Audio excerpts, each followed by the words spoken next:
கர்த்தருடைய பரிசுத்த நாமத்திற்கு மகிமுண்டாகட்டும். ஆண்டவராகிய இயேசு கிறிஸ்துவின் நாமத்தினாலே அன்பு கர்த்தருடைய பிள்ளைகளாகிய தங்கள் அனைவருக்கும் ஸ்வீட் ஊழியத்தின் சார்பாக வாழ்த்துக்களையும் ஸ்தோத்திரங்களையும் தெரிவித்துக் கொள்கின்றேன். யோவான் எழுதின நற்செய்தி நூல் 6ஆம் அதிகாரம் 18வது வசனம். யோவான் 6ஆம் அதிகாரம் வசனம் 18. பெருங்காற்று அடித்தபடியினாலே கடல் கொந்தளித்தது. பெருங்காற்று அடித்தபடியினாலே கடல் கொந்தளித்தது. என் அன்பு கடவுளுடைய பிள்ளைகளே, ஆண்டவராகிய இயேசு கிறிஸ்து இந்த உலகத்திலே தன்னுடைய ஊழிய நாட்களில் அநேக அற்புதங்களை அவர் செய்து கொண்டிருந்தார் என்பது நமக்கு நன்றாக தெரியும்.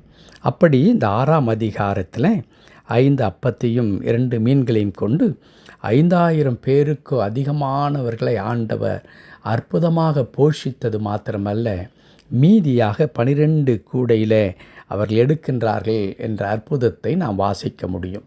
அந்த காரியத்தை முடித்த பிறகு அங்கே சீஷர்கள் கடலிலே பிரயாணம் பண்ணுகின்றார்கள். ஆனால் இயேசு அவர்களோடு கூட இல்லை. பிரயாணம் என்னவோ மிகவும் அமைதியாக மகிழ்ச்சியாக கடந்து சென்று கொண்டிருக்கிறது. ஏன் அவர்கள் மகிழ்ந்திருக்கிறார்கள்? சற்று முன்பதாகத்தான் ஆண்டவர் செய்த அந்த அற்புதத்தை பார்த்தார்கள். நம்முடைய போதகர் எவ்வளவு பெரியவராக இருக்கின்றார், நான் என்னவோ என்று நினைத்தேன். ஆனால் அவர் இன்னும் இப்படிப்பட்ட வல்லமையெல்லாம் செய்ய முடியுமா? அதிசயங்களை எல்லாம் செய்ய முடியுமா? எங்களுக்கு வியப்பாக இருக்கிறது. பாருங்களேன், அந்த பையனிடத்தில் இருந்த அந்த சாதாரணமான 5 ரொட்டிகளை கொண்டு 5000த்திற்கும் அதிகமானவர்களை போஷித்தது மாத்திரமல்ல, நம் எல்லாருக்கும் ஒவ்வொரு கூடை நிறைய ஆண்டவர் கொடுத்திருக்கிறார். இதை என் வீட்டிற்கு எடுத்து செல்லும் பொழுது என் பிள்ளைகள் எல்லாம் மகிழ்வார்கள், நாங்கள் சந்தோஷமாக இருப்போம் என்று மிக மகிழ்ச்சியாக அவர்கள் பேசிக்கொண்டே செல்லுகிறார்கள். படகு என்ன செய்கின்றது? அந்த கடலிலே கடந்து சென்று கொண்டிருக்கிறது. ஆனால் அப்படி கடந்து சென்று கொண்டிருக்கும் பொழுது திடீரென்று வசனம் 18 இப்பொழுது நாம் வாசித்தோம். பெருங்காற்று அடித்தபடியினாலே, அப்படியே ஸ்மூத்தாக அழகாக மகிழ்ச்சியாக சந்தோஷத்தோடு கூட அவருடைய பிரயாணம் கடந்து சென்று கொண்டே இருக்கிறது. ஆனால் சற்றேனும் எதிர்பாராத நேரத்தில் பெருங்காற்று அடித்ததினாலே இதுவரையிலும் அமைதியாக இருந்த அந்த கடல் என்ன செய்தது? கொந்தளித்தது. கடல் கொந்தளிக்க ஆரம்பிக்கிறது. கடல் கொந்தளித்தவுடனே தாங்கள் இதுவரையிலும் அமைதியாய் அழகாய் மகிழ்ச்சியாய் பிரயாணம் செய்து கொண்டிருந்தார்களே, அந்த படகு தத்தளிக்க ஆரம்பிக்கின்றது. உயிருக்கு உத்தரவாதம் இல்லை என்ற நிலைக்கு அவர்கள் சென்று விடுகிறார்கள். பயப்படுகின்றார்கள், கலங்குகின்றார்கள். இதுவரையிலும் இருந்த சந்தோஷம், மகிழ்ச்சி எல்லாம் ஒரு இமைப்பொழுதில் எப்பொழுது பெருங்காற்று அடித்ததோ அப்பொழுதே அந்த காற்றில் அந்த மகிழ்ச்சி சந்தோஷமெல்லாம் அடித்து கொண்டு திசை தெரியாமல் போய்விட்டது. கொந்தளிக்க ஆரம்பிக்கிறார்கள், கலங்க ஆரம்பிக்கிறார்கள், பயப்பட ஆரம்பிக்கிறார்கள். கொஞ்ச நேரத்திற்கு முன்பதாகத்தானே நான் சொன்னேன், கடவுள் ஒரு கூடை நிறைய எனக்கு கொடுத்திருக்கிறார், இதை எடுத்துக்கொண்டு சென்று என் குடும்பத்தோடு நான் மகிழ்ந்திருப்பேன் என்று சொன்னேனே, ஆனால் நான் கரை சேர்வேனோ என்ற நம்பிக்கை இல்லையே. அன்பு கடவுளுடைய பிள்ளைகளே, கொந்தளிக்க ஆரம்பித்தது காற்று அடித்தவுடனே.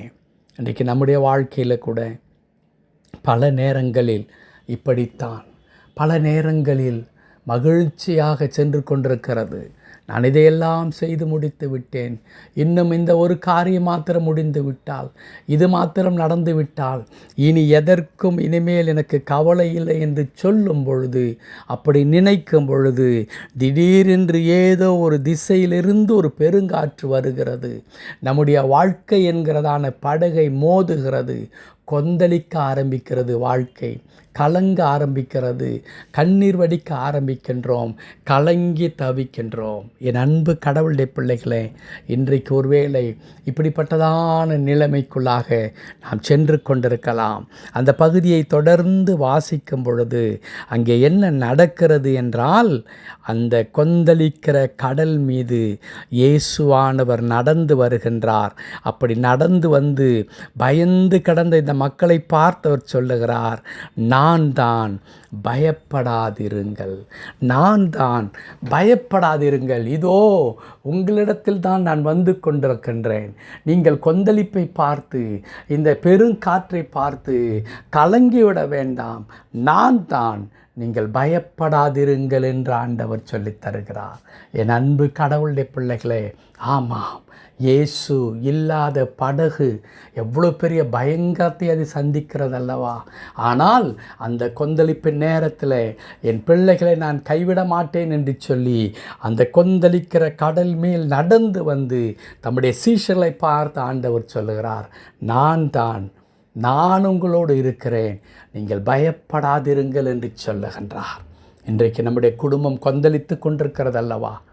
அநேக காரியங்கள், பிரச்சனைகள் மேல் பிரச்சனை, போராட்டத்தின் மேல் போராட்டமும் கஷ்டத்தின் மேல் கஷ்டமும் அப்படியே பெருங்காற்றை போல வந்து மோதி நம்மை தலைகீழாக புரட்டி போட்டு கொந்தளிக்க செய்து விடுகிறது.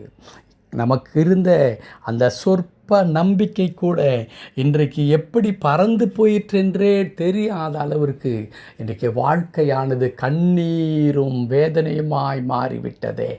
இப்பொழுது நம்மை பார்த்து ஆண்டவர், இதோ நான் வந்து கொண்டிருக்கிறேன், நான் உங்களோடு இருக்கிறேன், நான் தான் காற்றையும் கடலையும் அதட்டக்கூடிய, காற்றையும் கடலையும் அமைதிப்படுத்தக்கூடிய, கொந்தளிக்கின்ற கடல் மீதும் நடந்து வல்லமை படைத்த நான் தான் உங்களோடு இருக்கிறேன், நீங்கள் பயப்படாதிருங்கள் என்று ஆண்டவர் சொல்லித் தருகிறார். அன்பு கடவுளுடைய பிள்ளைகளே, நீங்களும் நானும் இப்படிப்பட்டதான தத்தளிப்புக்குள்ளாக ஆர்ப்பரிக்கின்ற புயல், வெள்ளம், காற்றாற்று, மழை போன்ற எல்லாவற்றிலும் மாட்டிக்கொண்டு நாம் கஷ்டப்படும் பொழுது, நம்பிக்கை இல்லாதவர்களாய் சோர்ந்து போகும் பொழுது, ஆண்டவர் எங்கே இருக்கிறார்? அவர் நம்மோடு கூட இருக்கிறார். என்ன வார்த்தை ஆண்டவருடைய வாயிலிருந்து வருகிறது? ஒரே ஒரு வார்த்தை தான் ஆண்டவருடைய வாயிலிருந்து வருகிறது, நீ பயப்படாதே, நான் தான், நான் உன்னிடத்தில் வந்து கொண்டிருக்கிறேன் என்று சொல்லி. அன்பு கடவுளுடைய பிள்ளைகளை, பயப்பட வேண்டாம். கர்த்தர் எப்பொழுது நம்மை விட்டு விலக மாட்டார், நம்மை கைவிட மாட்டார். ஜெபிக்கலாமா? கிருபை நிறைந்த நல்ல ஆண்டவரே, உமக்கு நன்றி செலுத்துகிறோம். கொந்தளிக்கின்ற கடல் மீது நடந்து வந்த கடவுள், இன்றைக்கும் எங்கள் வாழ்க்கையில் எங்கேயோ இருந்து வந்த ஆண்டவரே, இந்த பெரும் காற்று எங்களை அப்படியே புரட்டி போட்டாலும் கடவுள் அந்த இடத்துல நீர் எங்கள் பட்சத்தில் இருந்து எங்களை பாதுகாக்கிறீர். இந்த புயலும் கொந்தளிப்பும் எங்களை கர்த்தாவை கொண்டு போகாதபடிக்கு கடவுள் எங்களை நிலைநிறுத்துகிற ஆண்டவராக இருக்கிறீர். அதற்காய் ஸ்தோத்திரம். திருக்கரத்தில் அடியேனையும் அடியேனோடு இணைந்து ஜெபிக்கின்ற அன்பு கடவுளுடைய பிள்ளைகளுக்காக நான் ஜெபிக்கிறையா. ஆம், தம்முடைய பிள்ளைகளை ஆண்டவரே கொந்தளிக்க செய்து கொண்டிருக்கிற அந்த பெருங்காற்றெல்லாம் ஒரு நாள் அமைதிப்படுத்தப்படும். மகிழ்ச்சி, நீர் தருகிற சந்தோஷம், சமாதானம் அது பிள்ளைகளை ஆண்டு கொள்ளும். அதற்காய் தோத்திரம். தொடர்ந்து பொறுப்பெடுத்துக் கொள்ளும். மீட்பர் நாமத்தில் பிதாவே. ஆமென், ஆமென்.